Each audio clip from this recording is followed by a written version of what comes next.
warahmatullahi wabarakatuh.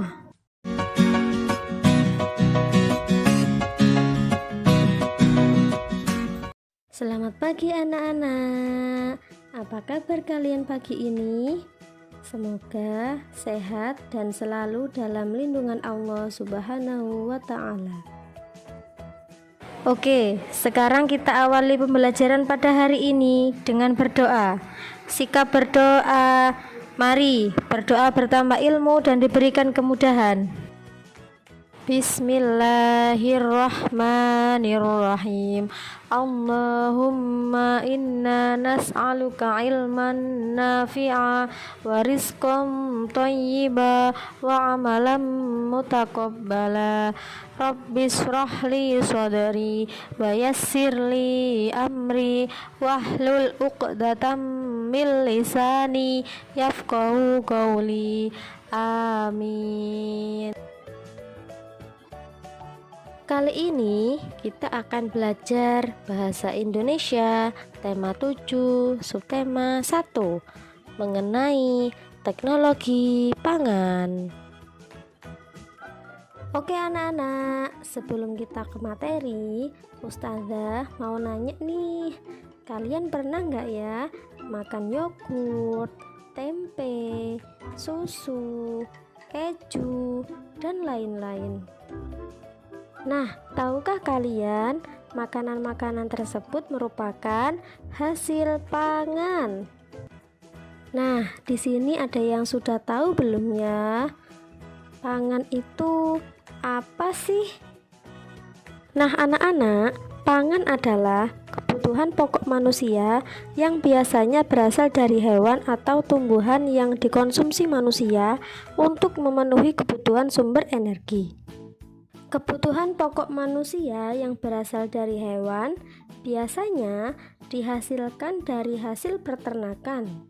Nah, sedangkan kebutuhan pokok manusia yang berasal dari tumbuhan biasanya dihasilkan dari pertanian dan juga dari hasil perkebunan.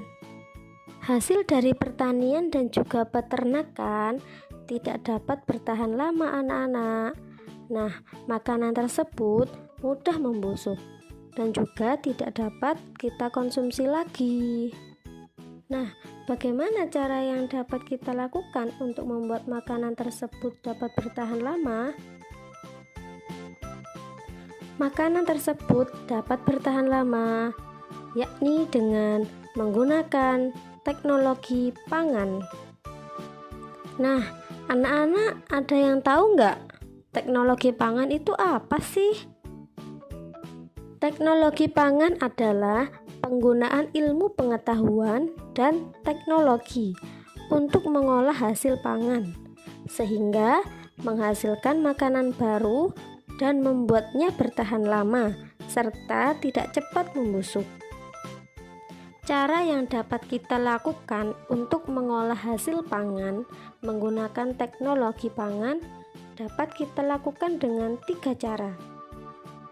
Cara yang pertama yakni pengawetan.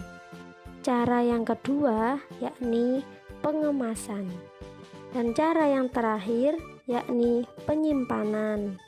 Adapun manfaat adanya teknologi pangan adalah yang pertama, membuat makanan jadi lebih awet. Dan yang kedua, membuat makanan jadi lebih bernutrisi. Yang ketiga, membuat makanan bebas dari penyakit. Dan masih banyak lagi manfaat-manfaat teknologi pangan lainnya. Nah, anak-anak, berikut ada beberapa contoh hasil teknologi pangan yang dihasilkan dari tumbuhan. Yang pertama, singkong. Hasil teknologi pangan dari singkong contohnya bisa menjadi keripik singkong dan tepung tapioka. Lalu contoh yang kedua yakni ada jagung. Hasil teknologi pangannya bisa menjadi tepung maizena, popcorn, dan lain-lain. Lalu yang nomor 3 ada kedelai. Nah, kedelai ini paling terkenal. Hasil teknologi pangannya bisa berupa tempe, tahu, kecap, susu kedelai. Dan yang terakhir ada kelapa. Hasil teknologi pangannya bisa berupa santan, nata de coco, minyak kelapa, dan lain-lain. Dan juga masih banyak lagi ya contoh-contoh lainnya. Ada juga sayuran. Nah, sayuran bisa kita jadikan asinan atau keripik. Lalu, padi bisa kita olah menjadi beras. Nah, ada juga buah-buahan. Buah-buahan ini biasanya hasil teknologi pangannya dibuat menjadi selai, jus, dan manisan. Oke anak-anak, untuk hasil teknologi pangan selanjutnya ialah yang berasal dari hewan. Biasanya hewan ternak ya. Adapun ikan, hasil teknologi pangannya bisa berupa minyak ikan dan juga sarden. Ada juga sapi, hasil teknologi pangannya bisa berupa sosis, bakso, dan lain-lain. Nah, susu sapi bisa kita olah menjadi keju, yogurt, dan mentega. Oke anak-anak, pembelajaran hari ini sudah cukup ya. Semoga dapat bermanfaat. Sebelum kita mengakhiri pembelajaran pada hari ini, mari kita berdoa terlebih dahulu. Berdoa dimulai. Alhamdulillahirabbil alamin. Terima kasih anak-anak. Jangan lupa jaga kesehatan dan tetap semangat ya belajarnya. Sekian dari Ustazah. Wassalamualaikum warahmatullahi wabarakatuh.